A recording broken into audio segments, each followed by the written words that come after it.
sent you. We need you to find something. Of course you need him to find something. That's what he does. I'm gonna have to see some credentials. You see that? FBI. No. Here you go. Don't give him that. No. Too late now. Fox's all-new series, The Finder, a Bones spin-off of sorts, follows Walter Sherman, portrayed by Geoff Stults, a vet with a brain injury that gives him an epic case of one-track mindedness. Well, his mission, it's to find things, all kinds of things, no matter where they are. And fortunately for me, he found us this morning. Hello, Geoff. Good to see you. Hi, Nikki. Thanks for finding us. I like the way you described that. That was great. Did you like that? For us. Well, definitely. I like that. It sounds exciting. It's going to be a great show. And, you know, I mean, we do blame men for often being, you know, one-track minded. But in this case, it's a little bit more than just that. There's a little more depth to the character, right? Yeah, he's not searching for that one thing you're referring to all the time.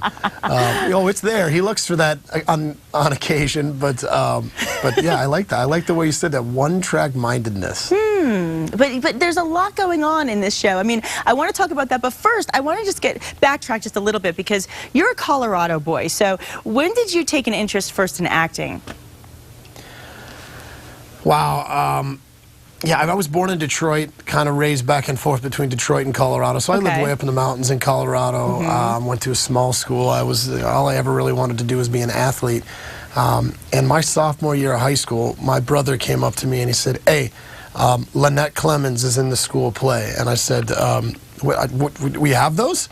And and he was like, "Yeah, we should try." So this girl, Lynette, was a year older than both of us, and she was just like, I think she's still just an angel. And so I was like, "I'm in. Let's do it. Let's go try out for the school play to hang out with Lynette." And it was a show called Hello, Dolly. And I got a role in it just because I think I could stand in one place or hit my mark. I don't even know. I think maybe basically because nobody else tried out, I think. and I just kind of, I got a little bit of the bug, and then I thought, well, you know, I'm an athlete. Something's got to be wrong with me. And then the next year I did another one, and the year after that I did another one, and I just kind of fell for it.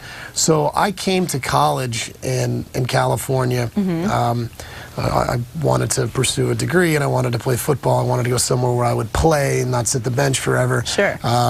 Because I was decent, but just literally the slowest man in America. So I wanted to go. I went to a small school in California, but part of the reason I chose California was I figured if I was going to fall into the business, I would fall into it more likely in California than I would Colorado or Detroit, or somewhere else in the Midwest. And it really sort of my plan.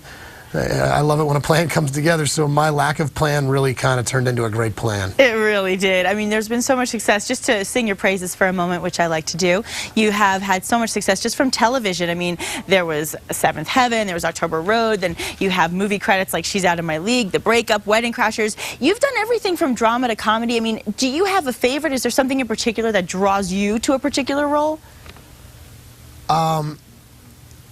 When the checks cash, yeah, that helps. For me, honestly, I like to laugh. I like to be goofy. So I'm kind of drawn more towards the comedies. And most of the movies that I've done have been comedies. Yes. Most of the television that I've done have been sort of dramas. Exactly. And that's why this particular show is been the perfect mix for me, because it is an hour-long show and it's a dramedy, but it's definitely it definitely kind of favors the goofy side, or at least I certainly play it that way, and to keep myself entertained. So this one has been really fun for me to get a chance to be what Hollywood considers the typical leading man, but also this leading man is allowed to make an ass of himself. So that's fun. Way more fun for me. It always is. And you know, the truth of the matter is, what do women like? We like a guy who's obviously attractive and confident, but we also like a guy with a sense of humor. So you kind of have a good balance of that in this character. So let's tell our viewers a little bit more about The Finder. Are you hitting on me, Nikki? Of course I am. Okay, I'm blushing. To be clear. I am, Geoff. I'm not going to lie. Let's just be honest. This is fantastic. This morning took a turn for the better. I'm really happy going into this weekend now. Thank you. The Finder is So the creator of a show, very successful long-running show called Bones, Hart Hansen, came up with this idea. The Finder's actually based on a series of books called The Locator, written by a gentleman named Richard Greener. They're much darker tonally than our show. Right. Hart took this idea and these characters and this kind of oddball guy that lives down in the Florida Keys, and actually in the book he lives in St. Thomas, the U.S. Virgin Islands, but he took this guy who's just got a knack for finding things. Right. And he found a way to kind of put them together. So we spun off from Bones. I like to say, it's very loosely a spin-off. I like to say that Bones did a crossover episode with a show called The Finder that just didn't exist yet. Kind of in much the same way that Private Practice was born from Grey's Anatomy. Yeah, good analogy. We were kind of born from Bones. The difference is that it was only one episode for us where they introduced Michael Clark Duncan and myself, whereas Private Practice, I think Kate Walsh was on there on Grey's Anatomy for a little while and the whole thing. But we have fun. The one thing that we push the envelope on quirky and goofy as much as we can. I mean, to the point where every once in a while we have to look at each other and go, are we jumping the shark? Let's do it. You got to do it once in a while. Hey, it worked for the Fonz, at least at some point in time it did. That's right.